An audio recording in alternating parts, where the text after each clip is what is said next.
Hidup damai dengan saudara. Shalom saudaraku yang dikasihi Tuhan. Berdamai itu indah. Itulah yang dikatakan Mazmur 133 ayat 1 dan 2. Sungguh alangkah baiknya dan indahnya apabila saudara-saudara diam bersama dengan rukun. Seperti minyak yang baik di atas kepala, meleleh ke janggut Harun dan ke leher jubahnya. Tetapi menjaga damai itu butuh hikmat. Tidak semua hubungan yang sudah dipulihkan harus kembali seperti dulu. Ada kalanya kita sudah saling mengampuni, tetapi tetap perlu berjalan dengan bijaksana agar tidak jatuh pada kesalahan yang sama. Yakub dan Esau sudah berdamai dengan tulus.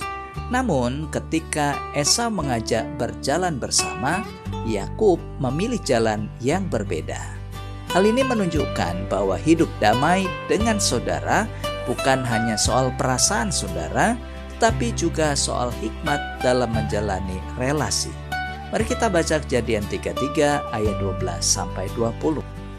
Kata Esau, "Baiklah kita berangkat berjalan terus, aku akan menyertai engkau."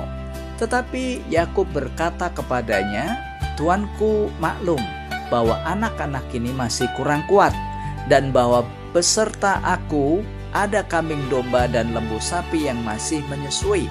Jika diburu-buru 1 hari saja, maka seluruh kumpulan binatang itu akan mati. Biarlah kiranya tuanku berjalan lebih dahulu dari hambamu ini, dan aku mau dengan hati-hati beringsut maju menurut langkah hewan yang berjalan di depanku dan menahan langkah anak-anak sampai aku tiba pada tuanku di Seir." Lalu kata Esau, "Kalau begitu, baiklah kutinggalkan padamu beberapa orang dari pengiringku." Tetapi Yakub berkata, "Tidak usah demikian, biarlah aku mendapat kasih tuanku saja." Jadi pulanglah Esau pada hari itu berjalan ke Seir. Tetapi Yakub berangkat ke Sukot, lalu mendirikan rumah, dan untuk ternaknya dibuatnya gubuk-gubuk. Itulah sebabnya tempat itu dinamai Sukot. Dalam perjalanannya dari Padan Aram sampailah Yakub dengan selamat ke Sikem di tanah Kanaan. Lalu ia berkemah di sebelah timur kota itu. Kemudian dibelinyalah dari anak-anak Hemor, bapak Sikem, sebidang tanah tempat ia memasang kemahnya dengan harga 100 kesita. Ia mendirikan mezbah di situ, dan namanya itu Allah Israel, ialah Allah. Nah, saudaraku yang dikasihi oleh Tuhan Yesus Kristus, 3 kebenaran sejati yang kita temukan dari firman Tuhan ini. Yang pertama, damai tidak berarti harus selalu bersama di ayat 12-14. Esau mengajak Yakub berjalan bersama, tetapi Yakub menolak dengan bijaksana. Ia mempertimbangkan kondisi keluarga dan ternaknya. Hal ini menunjukkan saudara bahwa hidup damai tidak selalu berarti harus dekat secara fisik. Ada keputusan yang perlu diambil demi kebaikan bersama. Itulah yang dikatakan Amsal 4 ayat 7. Yang terutama ialah hikmat. Jadi saudara, damai yang benar tetap membutuhkan hikmat dalam menjalani relasi bersama orang lain. Dan yang kedua, damai tetap bisa dijaga meskipun ada jarak di ayat 15-17. Esau menawarkan bantuan, tetapi Yakub kembali menolak dengan sopan. Tidak ada konflik, tidak ada ketegangan. Mereka tetap hidup dalam damai meskipun tidak berjalan bersama. Bagian ini menolong kita untuk mengerti juga bahwa kedewasaan rohani terlihat dari kemampuan untuk menjaga damai tanpa memaksakan kedekatan. Itulah yang dikatakan di Roma 12 ayat 18. "Sedapat-dapatnya, kalau hal itu bergantung padamu, hiduplah dalam perdamaian dengan semua orang." Nah, saudara, damai itu berarti tidak harus selalu dekat, tetapi tetap benar. Dan yang ketiga, damai membawa kita kembali kepada Tuhan di ayat 18-20. Yakub tiba dengan selamat dan mendirikan mezbah bagi Tuhan. Ia menyadari bahwa semua proses yang ia lalui adalah karena penyertaan Tuhan.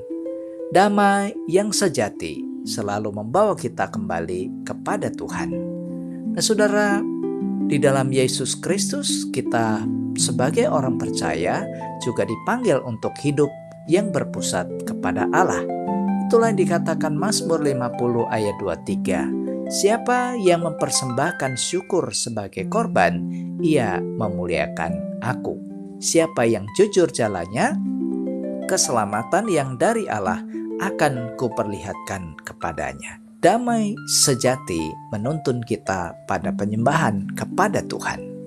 Saudaraku yang dikasihi Tuhan, hidup damai dengan saudara berarti kita mau mengampuni dan tidak menyimpan luka. Namun juga bijaksana dalam menjaga relasi, tidak memaksakan kedekatan yang bisa melukainya kembali. Tetap mengasihi, tetap menghormati, meskipun harus berjalan dengan batas yang sehat.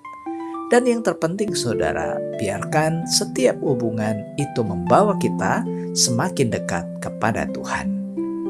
Karena itu saudara, hidup damai bukan hanya tentang hubungan dengan sesama kita manusia, tetapi juga tentang hidup benar di hadapan Tuhan. Karena itu mari kita refleksikan renungan di hari ini. Apakah saudara sudah hidup damai dengan orang lain? Apakah saudara bijaksana menjaga relasi supaya tetap damai? Dan apakah hidup saudara semakin dekat dengan Tuhan? Mari kita berdoa.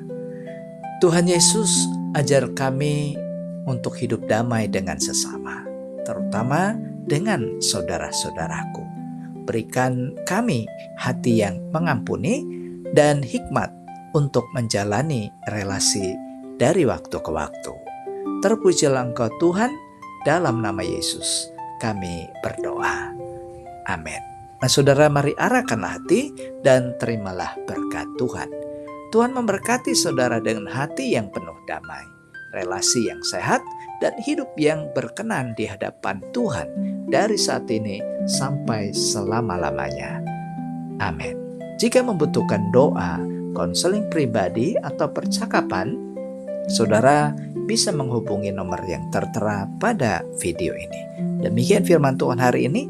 Terima kasih, Tuhan Yesus memberkati, dan sampai jumpa pada renungan SKS selanjutnya. Shalom.